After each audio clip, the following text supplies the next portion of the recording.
Hello friends, তোমাদের জন্য আজ একটা অন্যরকম মোচার ঘন্ট রেসিপি এনেছি। তো মোচা কাটার সময় দেখো হাতের মধ্যে তেল মাখিয়ে নিচ্ছি।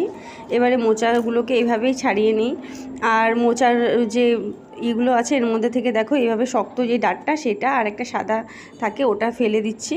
দিয়ে এটাকে ভালো মতো কেটে নেব, ঠিক 1 ইঞ্চির মতো সাইজের কেটে নেব। খুব ঝিঝিরি কাটবো না, কেটে ভালো মতো ধুয়ে এবারে জল দিয়ে এর মধ্যে একটু নুন দিয়ে এটাকে সেদ্ধ করে নেব। দেখো সেদ্ধ হয়ে এসছে, কালারটা একটু চেঞ্জ হয়ে গেছে। এবার এটাকে বেটে নেব।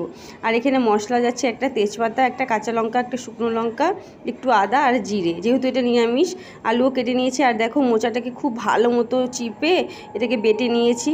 এবারে সম্বার দিচ্ছি জিরে, সাদা জিরে ফোড়ন দিলাম। এবারে আলুগুলো দিয়ে একটু নাড়াচাড়া দিয়ে এবারে আমি নুন দিয়ে দিচ্ছি। জানোই তো এখন আলুগুলো কেমন শক্ত হয়ে থাকে, এই জন্য আগের থেকে নুন দিয়ে এটাকে ভালো মতো সাঁতলে নিচ্ছি।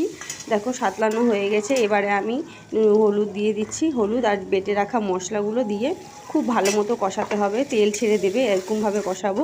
দেখো তেলও ছেড়ে দিয়েছে, কষানো খুব ভালো মতো হয়ে গেছে। এবারে প্লেটে যেটুকু মশলা ছিল ওর মধ্যে জল দিয়ে দিলাম। এবারে নেড়ে চেড়ে এবারে মোচাগুলো যে বেটে রাখা মোচাগুলো দিয়ে দেবো। খুব ভালো মতো এটাকে মেশাতে হবে।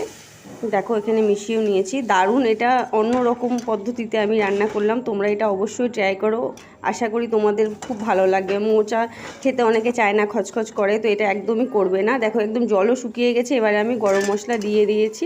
তো আজকের রেসিপিটা কেমন লাগলো অবশ্যই জানাবে।